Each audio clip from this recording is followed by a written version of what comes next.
So I am a Dragon Age girly. I love these games, and the story of these games specifically. I've spent so many hours reading the wikis, reading the lore books, replaying all the games, and just thinking about Dragon Age. This world is so compelling and wonderful, and I can't get enough of it. And like many people, I have been awaiting what was Dragon Age Dreadwolf for basically a decade now. And earlier this year when they started putting out trailers, I couldn't believe it. I couldn't believe it was finally happening after so long. I was worried it might never happen. And when it was finally becoming real, I was so hyped. I've been waiting a decade since the last game, and finally we had arrived at the sequel. Even though some of the promotional material and developer commentary, etc., made me a bit nervous, specifically the three choices thing, I know had myself and many others a little uncertain. I don't think there's anything that could have been said that might have kept me from playing this game. So it came out on Halloween, and I inhaled the entire game. I put in like 50 hours over 4 days, and then I still had to go to work on Monday, which felt like a saw trap built special just for me, like try not to talk about Dragon Age challenge, parentheses impossible. And once I finally had time to sort of process everything, I came out feeling very conflicted, and I want to talk a little bit about why that is and just kind of parse out what my problems were. So I will say now that this review is going to be pretty critique heavy. However, I don't want to discount the big portion of this game that I genuinely really like. I can see that there is so much effort in so many places, and I want to make sure that I acknowledge and compliment that. I can only imagine the dev cycle on this was hellish, and I think that what BioWare accomplished, considering all the issues their team went through, is really phenomenal. Like, the fact that I enjoyed it at all when they had to pivot from fully multiplayer to single player midway through development, they deserve a Nobel Prize for that. Also, it shouldn't need to be said, but there is praise to be given for the fact that this is a single-player, story-driven game with no microtransaction shenanigans. They could have been like, hey, Rook, pay $15 and Isabella will acknowledge you. Like, dude, I'm getting out my credit card? My biggest disappointments from this game, I think, come from being a long-time Dragon Age fan, like I mentioned, and feeling like my investment in and understanding of the universe was in a lot of ways a waste of time. So I just really want to dig into the places I think this game succeeded, and also the places where I think it could have been much better. Also, I really shouldn't have to say this, but if you're anti-woke Andy, this is not for you. If you think they made Dragon Age woke for this game, where have you been? So I want to start with the things that I like, because there are a lot of them. This is the only Dragon Age game that I have had fun playing, which is an insane thing to say, but it is genuinely true. Dragon Age 2 was tolerable, like the combat never really got in my way, and I could just kind of turn my brain off until I got to the story segments, but Inquisition and Origins are I'm pretty sure banned by the Geneva Convention. Like, every single time I run into combat in Origins, it's like, oh, stop! Oh my god, it's beyond miserable for me. Veilguard was the first and only Dragon Age where fights were not just enjoyable, but something I actively looked forward to, and it makes the thought of replaying the game far, far more appealing. You cannot imagine the number of times I have thought about replaying Origins and said, no. To that end, I also think that the side quests were a monumental step up from Inquisition. Like, a lot of them are very simple mechanically, but they all have, unique VOs, some unique characters and story beats. It feels like it's worth my time to engage with them. It's also nice that it feels like by opting into side quests, I'm setting myself up better for the conclusion of the main story. My participation makes a difference, which, is in stark contrast to my court-ordered elf fruit collection that I need to even progress the main story in Inquisition, so, props for that. On a visual front, I think this game looks absolutely incredible. The art direction is really solid, the character creator is really good. I think the cinematics in particular look phenomenal, considering they aren't pre-rendered. I remember seeing so many scenes where my character looked like they were just wholly baked into a scene, especially those final fight scenes. Rook looks so natural and so good next to everything else. It's genuinely so impressive, and I think they did a fantastic job there. I know some people think the designs look goofy, and sure, I think, you know, there were some times, like, the ogre fight with Bellara at the beginning of the game was like, I don't know, but that, to me, wasn't a big enough deal to detract from the game. Dragon Age 2 was my favorite game, like, style-wise, visually, and that's certainly not what I would call, you know, realistic or dark and gritty, so I don't mind. Overall, that Veilguard is more stylized. The game also had some awesome set-piece moments, like they really pushed the physical scale of things to make them feel imposing and impactful and overall really immersive. These moments weren't even particularly rare either, like there were quite a few times when they got a big reaction out of me just from the way that they depicted some of these story beats, which is really cool. The Siege of Weishaupt, I have some, you know, narrative misgivings that I will go into later, but for me, like, holy shit, opening those doors and seeing Gillenane was one of the first points in the game where I really felt like I was in it. I feel like the gods in general were super underutilized, but honestly the way Gillenane felt so imposing during that segment only underscored the fact that I wish there had been even more of her and Elgar'nan. To that end, I do have lots of story and writing criticisms, but there were still a lot of very good moments in the story that I enjoyed. I liked seeing young Solas in the Crossroads. I thought it was such an interesting contrast seeing who he was then compared to who you know now. Learning more about the events that sort of shaped him. In general, I think Solas felt the most like a Dragon Age character to me in this game, which makes sense, obviously, but like, I think he was really solid all around. Some of Morrigan's lines were really touching, especially speaking from Mythal's perspective. Your people live in this world now as the old elves never could. 'Tis why you shall surpass what came before one day. A hope from a mother to her distant children, no less beloved than any before them. There's this one line at the end of the game that you only get as an elf character. You are not my god! It was like the hardest line of all time. When my guy said that, I flipped, I freaked out. It was so, like, I'm losing it. I was in it, I was invested. I enjoyed a lot of the companion quests in a vacuum. I think they fall flat with decision-making, but, you know, just like, in general, they're pretty fun and interesting, and I looked forward to playing them in my second playthrough. I was also really excited to see some of the characters from Tevinter Nights show up in the game. All the world NPCs I interacted with were memorable and enjoyable, except the Viper. I hate the Viper. He's so cringe. Oh my god. Get him off the screen. I hate him so much. He makes me sick. A lot of the people said the cameos from prior games felt very fan-servicey, and I completely agree, but I also don't care. It's been a decade since I've last seen my precious little guys. I do not care. Please put them on the screen. In theory, I liked the way that this one gave me more freedom to affect my ending by engaging with the story. You know, I was able to improve my outcome as a result of my actions, and I think that's cool. And generally not something prior Dragon Age games have done, at least not in the style of like Mass Effect 2 or 3 ending sequences, which are some of my favorite in any game. It was a really simplified version of those systems in Veilguard, and I wished it could have been more like that, you know, sort of give and take political dealings that you had in Mass Effect 3. And I wish they'd trusted you more to know your teammates when assigning companions tasks in the final battle. I actually remember I was struggling a bit to make decisions on who should go where until I realized there was just a UI element sort of telling me exactly who to pick, which is kind of a bummer. I wish I hadn't noticed, but, you know, the fact that any of that is there at all, that any of those systems exist is really fun, and I really enjoyed engaging with those systems.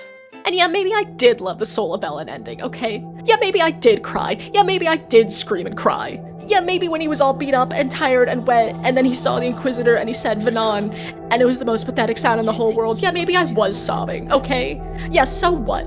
So what? I love Manfred, I love Asan, I love those fucked up little lizard dudes in the swamp who scrumble underground when you get close to them. I love running up to a table and pressing A to interact with something, but instead I whip the fuck over it. There's so much to love about this game, and so while the rest of my feelings are pretty critical, it's like, it's still a fun game in spite of anything that I could say. I think I just really wish it had been the Dragon Age sequel that I had been hoping for as long as I have. Next, I want to talk about the stuff that I feel more critical of. I'm going to attempt to organize this, but please forgive me when it's inevitably a mess and nonsensical. Praise the maker. We go. We ball. So I feel like the story as a whole felt poorly paced and underwhelming considering the stakes that we were dealing with. We were fighting the elven gods, who are ostensibly the most powerful magic beings, like, ever, and I feel like I only really felt their presence and the magnitude of it, like, 3 or 4 times being generous. And one of those times was literally, like, deadass the end of the game. For some reason, you got to see and experience so little of this massive impact that the gods had. You know, I spent more time grappling with the Blight than I did the gods, and boy, have I been dealing with the Blight for 3 games now, and this one didn't really even feel as egregious as the previous ones, so, like, I don't know. Really, in general, it feels like the game skipped a story beat to even start where it did. I remember watching the trailers and being shocked that they just revealed the elven gods. Like, obviously, having played Trespasser, I expected the gods, or whatever remained of them, would be an entity at some point in the future, but the fact that we left off at Solus is gonna tear down the veil and kicked off again at the gods are alive and here and blighted and evil before the game even really starts it just feels crazy to me. It comes off like internally they forgot that we didn't know about all this publicly, and unless there's like a big comic or something that I missed, but I feel like I would have heard about that. What's stranger is that they act like everyone in the world is in the know too. Like, everyone you interact with knows that the elven gods are real, knows that they've returned, and knows and accepts that they are evil. Like, Solus literally says in this game that the first Dalish clan he met tried to kill him when he convinced them that he was Fenris, but you mean to tell me every single Dalish character we interact with is just fully able to comprehend and be cool with all of these massive revelations about the gods? All the Tevinter Magisters are suddenly not racist and willing to bow down to elven gods? Every follower of the Maker is just cool about this? Like, it's baffling to me. It comes off like all the characters in World know what we learned at the end of Trespasser, which, at least from the way it was framed, came off like it'd be the most need-to-know, not well-distributed information, and even if it was, like, are people just gonna take someone's word for it? Like, it all comes off as just very strange. The Veiljumpers lore is super weird with regard to this. Bellara says that the Veiljumpers were founded just before Elgranon and Gillenane showed up, but it comes off like all of them were completely aware that the gods were evil the whole time, and know that they weren't even really gods to begin with, the whole shebang. I'll get into this more later, but I think it really speaks to the lack of nuance allowed for what could have been some really interesting points of conflict in the story. There are a lot of lore confirmations in this game. We learn the answer to so many questions, and really not in satisfactory ways. All the mystery is gone from the world, and this would need to happen eventually, obviously. I would expect to get these answers eventually, but the majority of it is just, like, told to you, like, said to you, which drives me crazy. Like, take Lace, for example, right? Here's a character who has regained the magic of the Titans. It's a perfect opportunity to use her character to explain where the Blight came from, tell us about the conflict with the elves, all this great stuff. But instead, that's not incorporated in her character story. It's just told to us via these memory fragments. It's just said to us. It's Lace Harding sitting there regurgitating what was just said in that memory sequence. And it just feels like such a waste of the potential of that story. I mean, really, all of the Solus memories gave me heart palpitations. They would do these massive lore drops in stills with voiceover format, which already is a bummer, but then they would just have this nightmare blunt rotation regurgitate everything that you just heard. Be at peace, love. I will stop them. Did Mythal call Solus love in that memory? Except when they say stuff that wasn't mentioned in the memory at all, like Lace Harding just biz-casually brings up the Solus is the Maker theory. You dare to try to cage us, jealous of our growing power! You will pay the final price for this betrayal. We warned you not to use the Blight. For this, and for Mythal, I sentence you to sleep in exile ever after.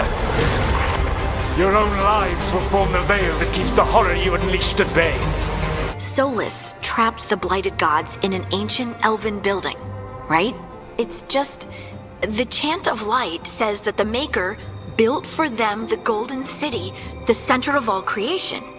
But if the Golden City was an ancient elven palace, then the Maker didn't build it. The elves did. And like, where in that memory did they say that he built the city? He didn't say that at all. You're just gonna tell me this? When did this scene, when this scene happened, I had to get up and go for a walk. I was losing my mind. I felt insane. Also, I know that a lot of people are disappointed that, it's elves all the way down. I don't personally take issue there, as I feel like that's something that games have been setting up for a long while now, but I do think the presentation of that information in this game is what makes that feel really cheap. It all comes out so quick, so haphazardly, so immediately, and without really any resistance from any characters in the world. What could have been a phenomenal chance to unravel the connections between elven history and the other religions and other history of different races is at best just told to you, and at worst just already known and assumed by everyone in the world. Just like, yep, elven gods did all of it anyway. And it feels like a huge disservice to all of this really interesting, muddled history that everyone in Thedas has been trying to uncover for 3 full games now. For some reason, it feels like the writers or the characters just don't really trust you to get anything. Characters will say the same thing over and over and over and over, and I just don't understand why they feel the need to do that. It's bad enough on its own, it's just kind of annoying, but I think it's worse when it completely takes the weight out of some really big story moments. The gods, they give strength. They're calling for a ritual. If I give in, I'll know where you need to go. I will become what the gods want. Welcome their whispers. Meet me and show me if the crows deserve my city. The Butcher was our contact, and he's letting himself fall to the Blight. So the Butcher wants us to prove we're worthy of saving Treviso. That's what's happening. By turning himself into a monster. I see what you need. Prove you deserve it. Hear the shift in his voice? He's changing. Alright, I get it! This criticism is going to be a very funny one when you guys call me out in the comments for missing something extremely obvious, so I'm looking. Timestamp this one, kids. It's gonna be so funny. The game really wants to treat Rook like they're the Inquisitor, who is this, big political figure with massive sway and an entire army's worth of support, but from the start and really until the end, you're kinda just a guy. And to be clear, I love a protagonist who's just a guy, right? Hawke is just a guy, and the Warden's kinda just a guy, but the difference is, you see the progression of how they get any kind of influence and what's expected of them at each stage of the story matches that level of influence, right? I think Rook is actually pretty similar to the Warden in the sense that your army in the final fight is derived from the legwork that you put in to get it, but you don't start with any kind of power, and the game really wants to act like you do. The most glaring example to me of this discrepancy happens early game with the Menrathis and Treviso choice. That's arguably when Rook is the most just a guy they've ever been, and your team and the cities act as though by going to the opposite city, you denied them the absolutely invaluable support that they needed. You had 6 people at the time, and you split your team perfectly in half, 3 people to each city. You literally could not have been any more fair. But somehow you specifically not being there is the most grievous slight of all time. If it were the Inquisitor, you could have said, oh, there are 2 Fade Tears pouring demons in the city, and obviously the Inquisitor is only one person, they can only go to one city to seal one at a time, but Rook is just Rook, They have the knife, but they didn't even know when making the choice that Gillename was gonna be there, so it wouldn't have mattered in the end, right? Maybe they should have just made a second replica dagger, indistinguishable from the original or something. Anyway, tonally and in the dialogue, I feel like this game is way more saccharine than any of its predecessors. There are a lot of sweet moments in previous games, things that are very unbelievable and exist solely for the sake of telling a compelling story, but I think this game really takes it to a level beyond any of those. The number of times Varric and even Solus compliment you on the power of friends, or your team is the exact phrasing in this game, is too many to count. Facing off against the final boss, big bad guy, and saying some cool shit is, expected and delightful. But being in a one-on-one arena with Algernon and still having to say, like, I have my team, I have my friends, like, it just really... You have nothing! No army, no dragon, no thralls! I've got a team, and that's all I need. It didn't hit the same as it has in prior games. It's looks like the Duke has fallen from grace, I'll put it that way.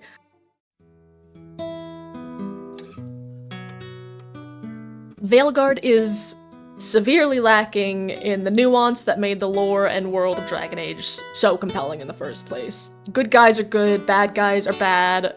There's really no room for anything to be debated. Crows are good guys, politician, bad guy, Shadow Dragon's good guy, Venatori, bad guy. For a series that thrived on having so much complexity and so many issues, this is a major step down, especially when it feels like, in a lot of places, it directly contradicts so much of what we've been told and shown in the past.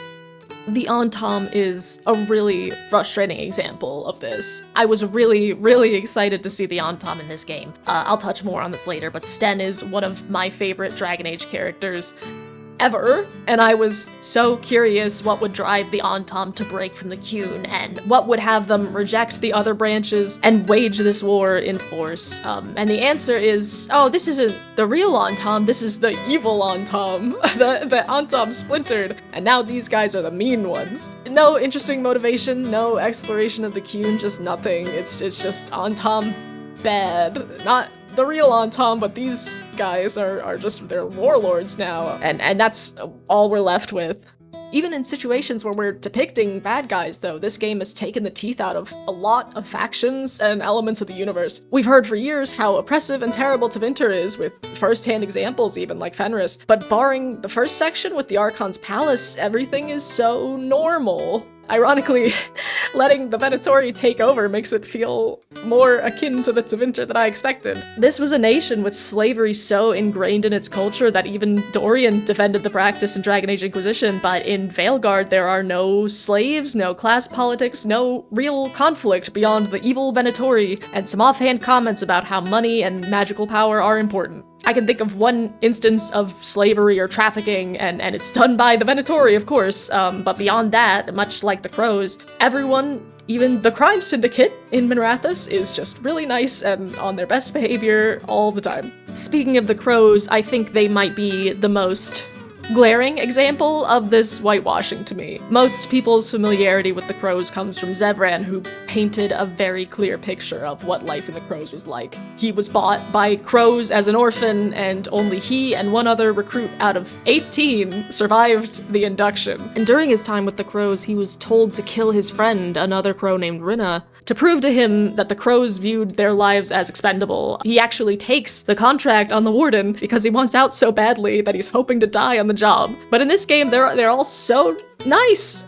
They want to defend Antiva from the occupying Entom. They want to provide safety and charity when the city is blighted. They permit traders to just walk free, and they let you decide how to resolve your contract. Instructions be damned. You see all of the good and none of the bad, if the bad even still exists. We even learn in some of the books that the Crows keep Antiva weak on purpose so they can control it easier, and in Veilguard, the only entity trying to keep the Crows in check, an actual government official, is explicitly evil and traitorous. You know who else wants a leader? My mom! While the Crows are noble patriots who just want what's best for their home and their people. I did not spend a decade saving my precious Antivan princess Zevran from the Crows for all of them to turn around and act like they're just really chill and so nice to orphans and the disenfranchised. Like, my rook would not be spouting Crows propaganda, and I hate that they have to. They promise help.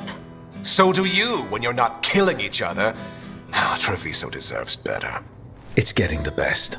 It almost comes off like there was a reluctance to make a player faction that might be morally objectionable, which is really unfortunate because part of the fun of role-playing is playing a role. If I'm a Crow, I want to be morally objectionable. It's kind of the bit, right? I signed up for it. I love seeing how a literal contract killer would rationalize and make decisions to save the world. Like, it's so fascinating and something that I feel like I would expect from the old games. The only faction that they do make seem morally gray in this game is the Grey Wardens, which is ironically the most expected one they could have done this with.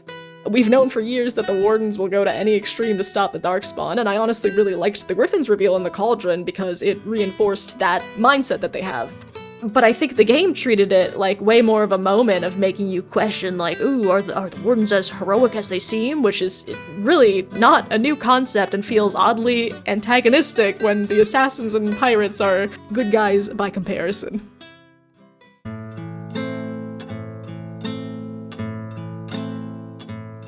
I've heard some mixed feelings about this, but in my experience, I feel like there's a pretty severe lack of reactivity in this game, and I think, at least for me, it hampered the experience. I am super elf-pilled, if that wasn't obvious, and I was so excited to jump in as a Dalish elf and experience all of the issues with the gods through the lens of someone who grew up following them. I was even more excited because I've been using Gillenane's Valisleen since Inquisition, and I thought, wow, I can't wait to grapple with the fact that my honored god is a monster and a tyrant. But that moment never came, and no moment similar came either. I even wore Elgernon's Valisleen on my Warden character, and just nothing ever came of it. I feel like beyond just using the word my instead of your, the gods barely felt relevant to me at all. I would have even appreciated if Davrin or Bellara, who are both Dalish elves, had more to say or more meaningful interactions regarding the gods or everything we're learning about elven history, but I think what little they had to say was very shallow.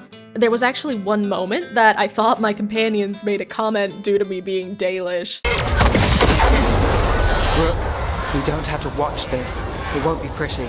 I felt so engaged hearing that and immersed in the story for the first time, thinking like, wow, because the Hala are sacred to the Dalish, this dialogue is targeted at my rook specifically. But then I found out it just plays that line for everyone, so, you know, whatever. I should say too, it's inconsistent when my character even considers themselves Dalish. Sometimes I know how to speak Elven, sometimes I don't. Sometimes I know my history, and sometimes I don't. I thought using the mirror to comment on my tattoos as an elf would have allowed me to, you know, lock in that I'm Dalish the same way that you can lock in, you know, aspects of your gender and other things with the mirror.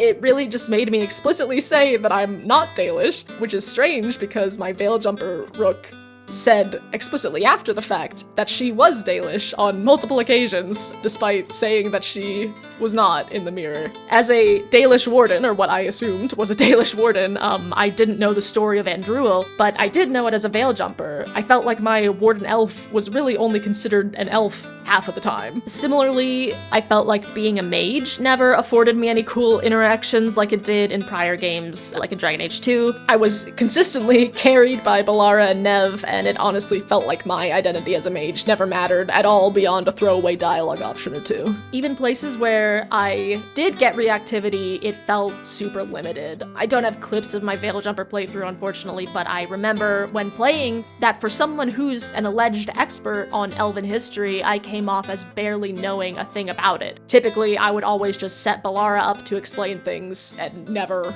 manage to speak for myself.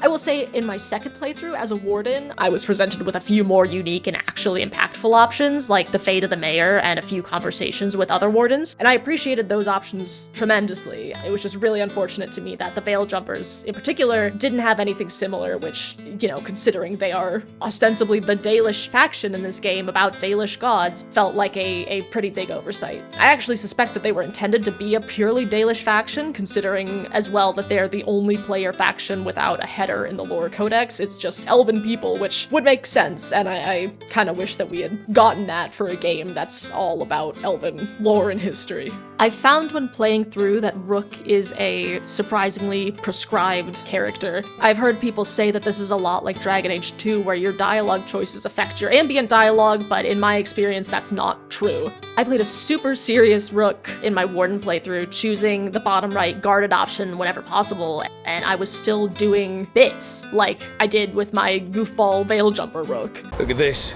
I bet it came in handy. You have to hand it to the ancient elves. They love their statues. Such craftsmanship.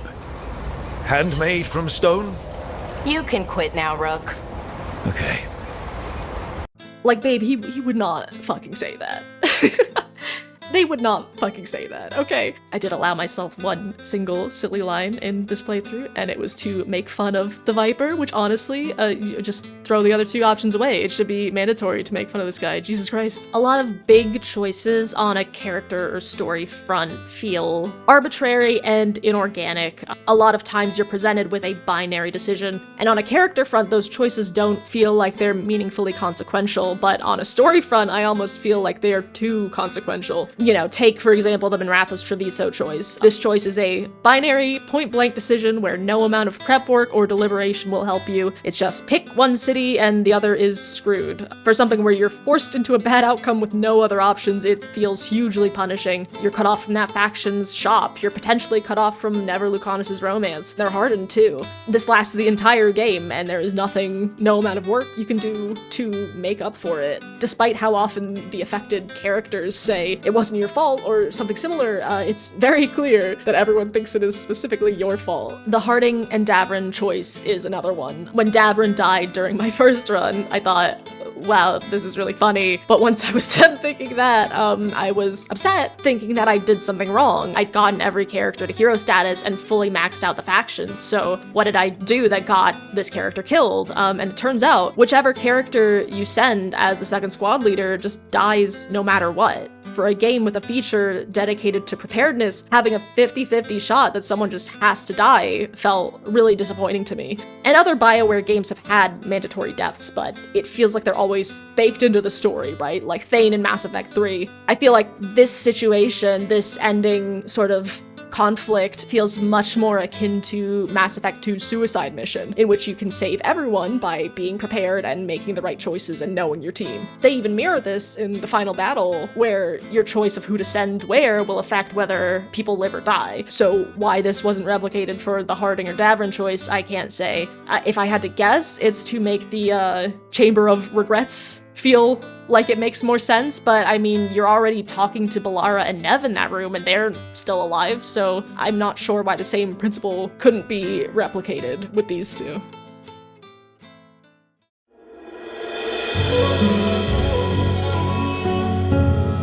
I think the companions are all fine.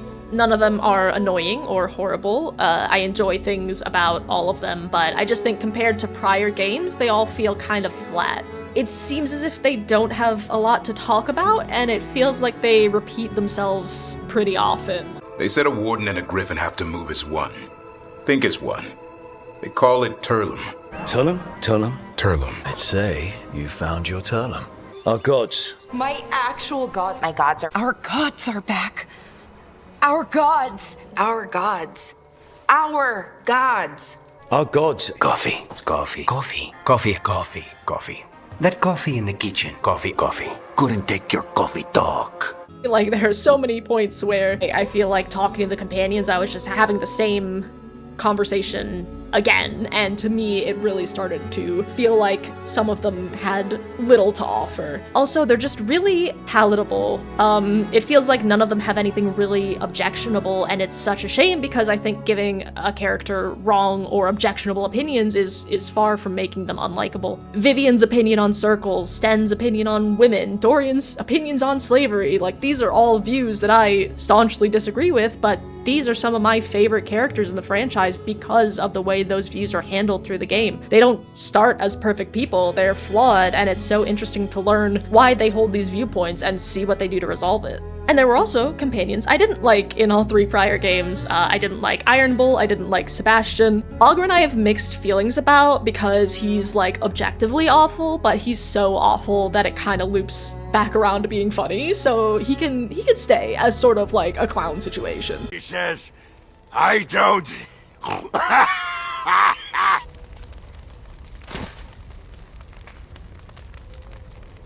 And even though I didn't like these characters, I'm still so grateful they were in the game because it made the world feel fuller. It made the characters feel like more than just game mechanics, they were people. In Veilguard, it feels like the characters have a preset arc they're gonna go on no matter what, and you can maybe color the flavor of that arc in a superficial way, but otherwise you're just there to witness it, which feels like a shame. They have preset growth from a morally correct character into an even more morally correct character, and that's that. The personal quests are kind of a mixed bag for me. I'll just rattle off some quick thoughts on all of them, starting with Emmrich. Emmrich's story I thought was delightfully campy, and I thought it fit his necromancer vibes really well. The final fight with Hezenkos, the music, it was all very fun. His scenes with the Mortalitasi are particularly engaging and paint such a unique picture of the culture and inner workings of the Grand Acropolis. I will say too, I turned him into a lich this playthrough, and I really enjoyed the scene where he returns to the lighthouse as a lich. But more than that, I loved that he's just a fucking skeleton in all the team meetings after that. Like, I literally, the next time we had a team meeting, I had to pause during the conversation because I was laughing so hard. Like, he's just a skeleton. It's incredible. I love it so much, for real. I love Manfred, but it's gonna be hard to make that choice again in the future, my god. If I remove Anaris from my mind, then I enjoyed Bellara's quest, and I think that quest had the weight it deserved. I did tear up a few times, and I thought her relationship with her brother was really sweet and felt really compelling. If I have to remember Anaris, I like it less. I mentioned before that Emmrich's quest was super campy and suited for the tones of his personality and theming, and I thought that was intentional campiness specifically for him. But listening to Anaris talk and playing a few of the other companion quests, I became less certain that the campiness was a design choice, considering it felt like it was kind of everywhere. The Forgotten Ones, I feel like, were one of our only remaining pre-established concepts that were nebulous and ripe for exploring, and after meeting Anaris, I do not ever want to see one of these guys ever again. The Evanuris had, and still have, so much intrigue, but the Forgotten Ones, if they're all like Anaris, this cartoony, mustache-twirling villain who just can't even contain his evilness, then they're not worth caring about. This is not an antagonist of the caliber of Meredith, of Loghain, of Calpurnia, of Flemeth. Shit, even Corypheus has some interesting moments when he's not putting me to sleep. Unless they can somehow find a way to say this jackass was not representative of the Forgotten Ones and they're actually way cooler, then I think the chance for a new major enemy group with massive intrigue behind them has been completely wasted.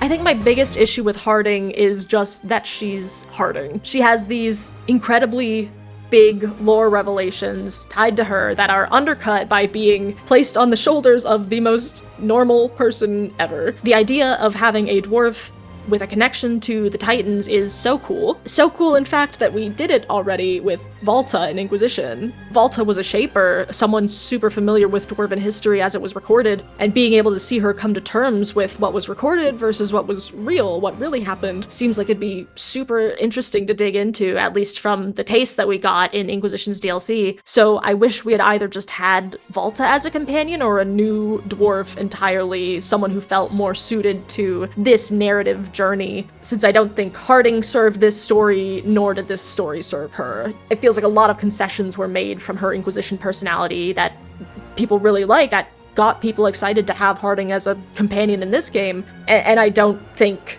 it's for the better. I feel like we should have either changed the story that she went through or changed the character who got the Titan powers. I think Davrin was disappointing to me purely because of his potential. I mentioned before about how I wore Gilneain's Valisline, and Davrin also has Gilneain's Valisline, and a Dalish monster hunter whose Valisline honors the mother of monsters was just ripe to be an amazing moment of character introspection and development, but it never comes up even once. He even says out loud, like, I'm a monster hunter, but the mother of monsters is different. Like, does he just have no feelings at all about him wearing her markings on his face? It just seems so strange that he would never comment on it. I feel like I was told many times by the game what his arc is supposed to be, but beyond having it just said to me, I don't think it was presented well through the content that he had. virtually all of his content and screen time is eaten up by Asan, and while I like Asan, I feel like he's more of a distraction from Davrin's character rather than a compliment to it. There are so many moments where it's like, I'm gonna take Asan for a walk, where you get to learn a little bit about Davrin, but it's just largely about the Griffins and the journey of the Griffins, and I feel like I would have liked to see more focus on him. I think Taash's story is fine as service to Taash's character, but the actual conflict of the quest itself, the Dragon King, is very poorly handled. Like, this guy talks so much shit and then shows up for all of 5 minutes and then just dies. And like, you're telling me this guy beat up Sten? This guy? I do really enjoy seeing a depiction of a character struggling with their gender identity as an active story, because that's pretty rare in games. I feel like typically you see a character who is settled into a trans or genderqueer identity, not someone who's actively going through that experience, especially not in a game like this. But I also feel rather disappointed, similar to Davrin. I feel like we missed this amazing opportunity with Qunari culture to really put an interesting lens on gender expression and what that means to a person. I think the angle of being half Ravani and half Qunari is cool, but I think it would have been so much more interesting to dig into the way that the Qun defines gender and how a person's role in society is so strictly constrained by how they're born, and how Taash wants to break from that to make a definition for themselves. Ravani culture could have even been the catalyst for that exploration, seeing how freely everyone expresses themselves there. But unfortunately, I think beyond having a kind of conservative mother, Taash's identity as a Qunari and the Qunari views on gender don't really play a big part in their story, which to me, I think I have always really enjoyed exploration of the Qun, and again, this was something that I was really excited to see touched on in Taash's story, and I really feel like it never got there. Neve's story is fine. I like it in concept, the seedy detective story, but I think the execution's a little lacking. Very rarely do I get that, like, snooping for clues and putting the pieces together vibes. It's really just a lot of walking around and being told stuff. It doesn't help that Minrathous' skybox is set to like 1 p.m, so all the cool late night noir aesthetics are just super undercut by the fact that it's like the middle of the afternoon and it's like, ooh, how misty, what's down that brightly lit alleyway? Whoa, it's so I think a lot of that's not really her fault. Lucanis' story didn't really impress me. Writing this now, I'm struggling to even remember what happened. Like Davrin and Taash, I feel like there was so much great potential in his relationship with Spite, but compared to what we got with, Anders and Justice, for example, it's just really not comparable. I think his personal quest with the dream sequence rubbed me wrong, too, because it was an example of how limited my agency in this game was. The prior times that I've messed with people in the Fade, I could fuck up people's lives so severe through my choices. Shout out Fainreal.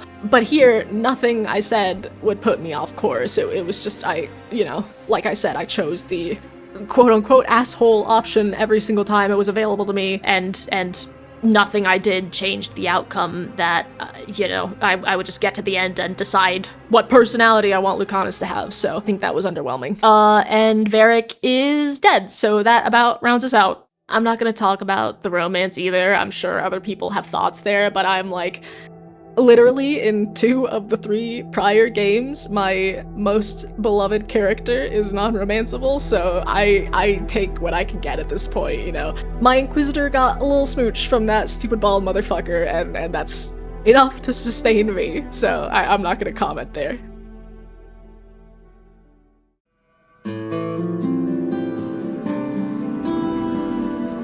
I don't think this really deserves its own section, but I don't know where else to put it. I think the Varric twist death was honestly so disappointing. It was a twist to me, it surprised me, not because I didn't get extremely suspicious about how he was awkwardly shoehorned into scenes, how he was barely relevant, not because I never had the thought, has he been dead this whole time or am I just hallucinating? No, it surprised me because I thought a twist like that would be way too contrived and there was no way that they would actually do what I suspected. But they did, and when the reveal came, I didn't feel anything besides shock, not at the revelation itself, but at the fact that this is our send-off for a fan-favorite, franchise-driving character like Varric. If they just killed him from the get-go, I obviously wouldn't be thrilled, but at least it would make sense for a lot of reasons. You know, it gives you stakes for the story, tells new and old players that Solas is not someone to be taken lightly, and it feels narratively like a good moment for him to go, where there's a lot of emotional weight and resolution. Instead, that emotional moment was drawn out in a way that diluted its impact, made Varric feel sidelined, and resolved on a beat that just kind of happened. What's worse, though, is the fact that Varric and the game try to convince you that, no, the twist was actually really good. Nobody talked to Varric the whole time. Only you did, you just didn't notice. Neve and Harding and everyone else just thought you knew, so they didn't tell you. But in my second playthrough, that's just not true. Like, yeah, nobody talks directly to Varric, but they do all leave convenient gaps in conversation, I guess for the ghost of Varric to get the chance to participate if he wants. Allies, like the Veil Jumpers. After Demeter's crossing, it's personal for them. Hey. Charmed. Right. Not everyone has met. That's not what I came in here for, though. All right, Harding. What's on your mind? So, the Wardens. That's something, isn't it? That's an incredibly rare accomplishment. Yeah. After it turned into a snake monster with too many heads. It's honestly a little telling that Varric's unacknowledged dialogue blends in perfectly. The characters talk past each other so often that it hardly even stands out as strange. I also find it hard to believe that Harding, who's been a friend of Varric's for a decade and someone who is always talking through her feelings with Rook, just shows up in the infirmary where her dead friend's things are and doesn't have a thing to say about it, nor a tear to shed. Rook? You're awake. Sorry, I didn't mean to barge in. I was just looking for elf fruit. No, it's fine. I was just going to stretch my legs. Oh, Rook. Watch your step out there. If you put a foot wrong, you'll fall forever. And you could argue that these are all just contextual clues. None of this is explicitly contradicting the assumption that everyone thinks Rook knows Varric is dead. Okay. But what about me saying, out loud, in front of multiple people, I should go talk to Varric to get ideas on next steps? I need to talk to Varric.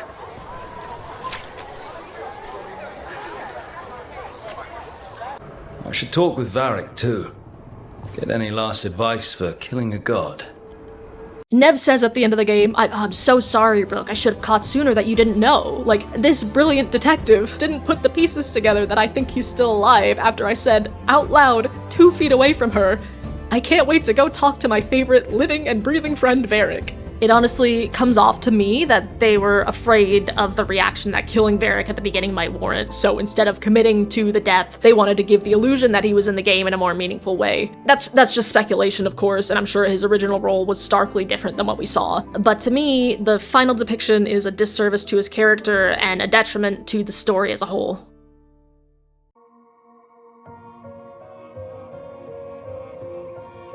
This is probably the most lukewarm take of anything that I say, but I think the lack of world state import was actively harmful to the story. When it was first revealed that there were only going to be 3 choices from prior games ported into Veilguard, I heard a lot of attempts to justify this choice going into the game. That the actions of Southern Thedas wouldn't be relevant in Northern Thedas, or that they're doing a soft reboot and appealing to new players, and I think all of these were disproven over the course of the game. The game saw fit to make just about every possible reference to prior games that they could, it just had to be awkwardly vague about it. I don't really think this is an open door for new players either, as so many concepts are just mentioned biz casual and you would have no idea what's being talked about if you don't know Dragon Age. There are plenty of examples on how the lack of a world state import and the flexibility it provides caused problems narratively, and I'll just hit on a few. There are a lot of examples that are justifiable why characters aren't there, but it's kind of a bummer, right? Like, there's Crows but no Zevran, Antiva but no Josephine, Navarra but no Cassandra, like I could go on. It's just kind of unfortunate they didn't show up, but it's like, I guess they didn't have to. But I do feel like there are some absent characters who feel way more strange to omit. We've had quite a few characters say in prior media that they will be places, or are actively in places, that they just aren't in the game, right? Like, your Here Lies the Abyss survivor ends saying that they'll be off to Weishaupt. Fenris is in Tevinter in the comics. Sten is the head of the Antom, and yet, That's right, baby, we're talking about the Antam again. So the Antam broke away from the Qun to invade the Boss lands, and like I mentioned before, Sten is canonically the Arishok right now. The Arishok right now. But he is not depicted at all beyond a codex entry that just kind of boils down to he got his ass kicked. I read the lore book before this game, and Sten's bio made me so excited to see him here. Essentially, it underscores how, despite him being a soldier, he's incredibly curious, unlike most other Qunari, and wants to comprehend everything about the new lands that he's visiting. They end his segment saying, well after the events of the Fifth Blight, rumors that Sten had replaced the disgraced Arishok spread and greatly alarmed Minrathous. If they are true, many believe the war with the Qunari could finally find a victor. To have that plot point resolved with just, oh yeah, he's not in charge anymore, fully off screen with no additional detail is beyond disappointing to me, especially when neither of his replacements in the story, the Butcher and the Dragon King, are particularly interesting either. The group that I think hurt the most in this story was obviously the Wardens. We have, about 15 million possible Wardens who could have shown up in any capacity for this game, but not a single one did. There's a line that Evka says in the final fight, and when I heard it, I literally had to pause the game and just, sit for a minute. Every remaining Warden will be there. We follow Warden Rook today. All the remaining Wardens? What about him? Or him? Or her? Or her? God, at this point, I'll even take him! Obviously, Evka could be exaggerating to say that they're all there, but it just felt like salt in the wound of me waiting the whole game for any sign of the many Wardens that I came to love over the years, with not a single one of them showing up. Listen, I know by now that I picked the worst possible Dragon Age character to be my favorite. As much as I wanted to delude myself, I knew Carver would not be here. Here's my tier list of cameos I expected. Fucking yikes, first of all. But I knew Carver would not show up in person. It was not gonna happen. But if they'd had another character mention him, or if they'd conditionally included him in a note or a missive, I probably wouldn't have even made this video. I would probably be too busy sobbing and throwing up. That's my boy! Oh my god, that's my boy! I can't believe it! Literally, when I saw the library note mentioning Malcolm, I started having chest pains. Oh yeah, Hawks, huh? We're just gonna talk about Hawks now? Hawks who work with the Wardens, huh? I know one! Where the fuck is? I think a particular omission of prior choices that really makes the lack of a world state stand out has to be the letters you get from the Inquisitor. You get these regular updates on the state of the South that are all forced to be vague and tiptoeing around things to an almost comical extent in some places. There's mentions of Denerim falling to the Darkspawn, but no mention of leadership or their response, which I think is worth noting, if the king is a warden, right? Maybe you could tell me how my chosen leader of Orlais handles things compared to the others, or show what influence the Divine is having in this conflict, how she's dealing with the fallout of the Elven gods on her religion. The worst part is that so many of these static references to prior games are all in text formats. They're missives or notes in the Weishaupt library, codex entries, and on and on. Text strings are some of the lowest cost things to change in a game, so I don't understand why it wouldn't be possible to flag variables in these missives to say, hey, because Alistair is king, this sentence is different. When it was revealed that we'd only get 3 decisions ported into this game, a lot of people tried to defend the choice by saying, well, all you would really get with ported choices is some altered codex entries, so who cares? And I care.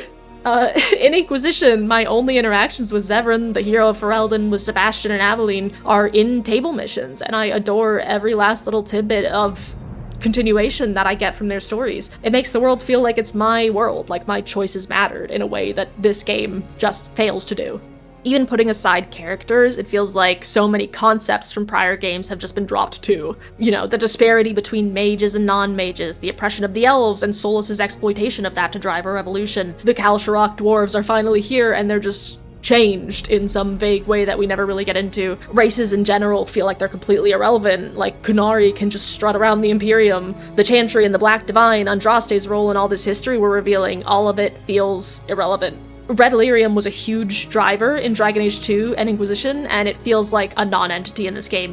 The biggest incorporations of it are the gods wanting to make their own evil Fade dagger out of red lyrium. There's also lyrium that's red, but not red lyrium. red lyrium's usually blighted. This isn't that. It's just lyrium that's angry. And it just feels so strange to me.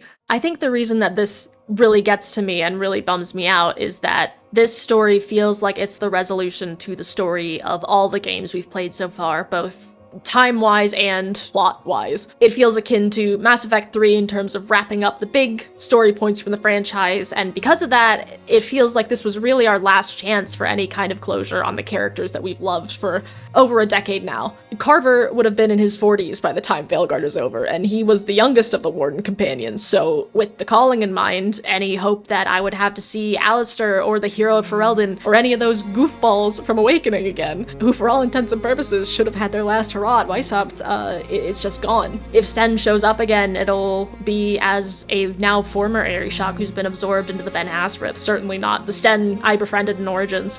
This feels like the first game where we really ended on a settled state, secret ending notwithstanding, we'll get to that. So starting largely from scratch next feels kind of inevitable, and knowing that, I just really wish they'd been able to give a better send-off to the old games and the characters beyond what we got.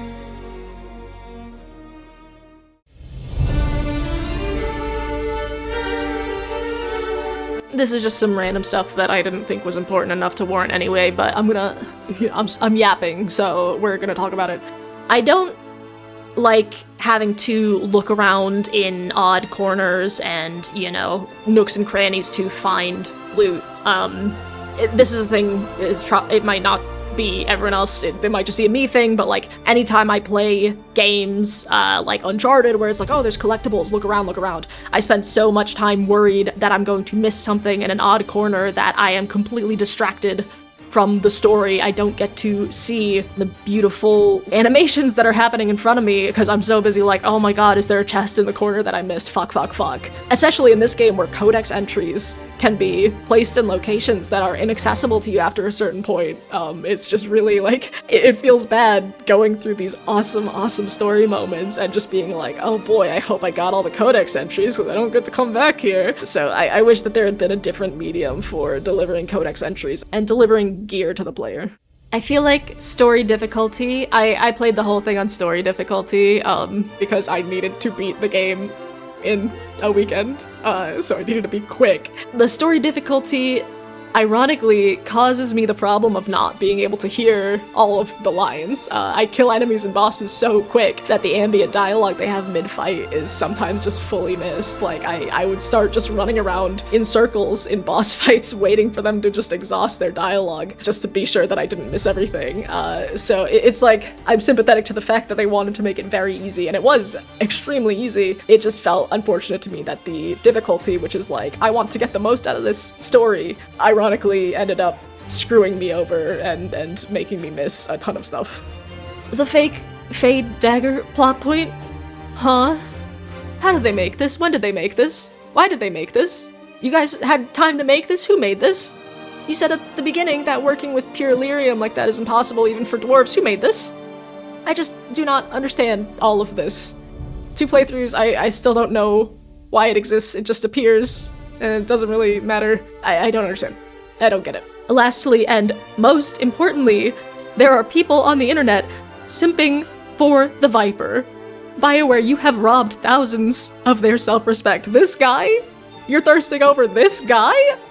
Get it together. Oh my god. I'm taking you all out for bottomless mimosas brunch, and I will convince you to break up with this guy. You deserve someone who doesn't make me cringe so hard that my stomach hurts, okay? Be so for real right now. Be so I'm not gonna do, like, a numbered rating on this game. I'm not some sort of critic. I'm not some sort of, like, nostalgia critic, dog walker, or anything. I wanted to make this review because, like, well, I'm back on my Dragon Age bullshit, and yapping about Dragon Age is gonna be my personality for the next 6 months at least.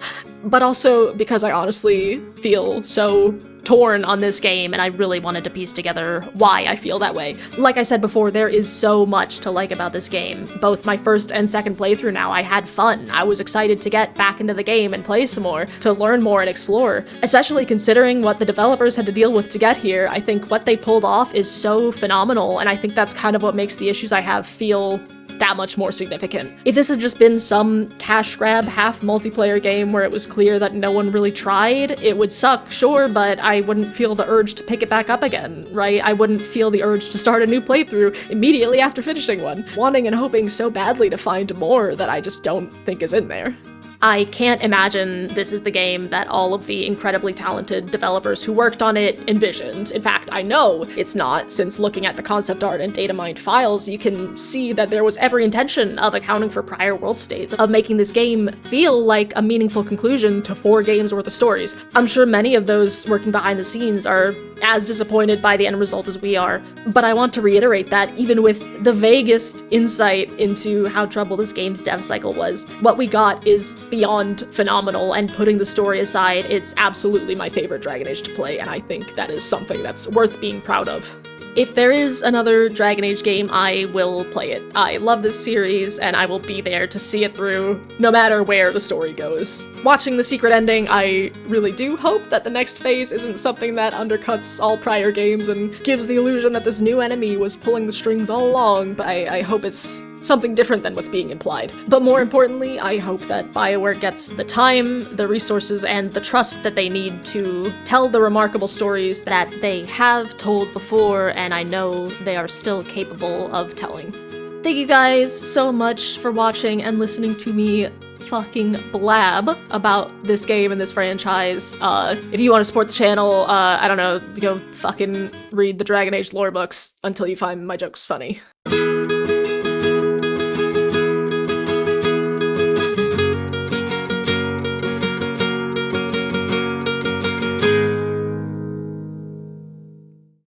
I'm for real so Cal Kestis pilled that I saw this wall and immediately tried to jump on it. I'm sick.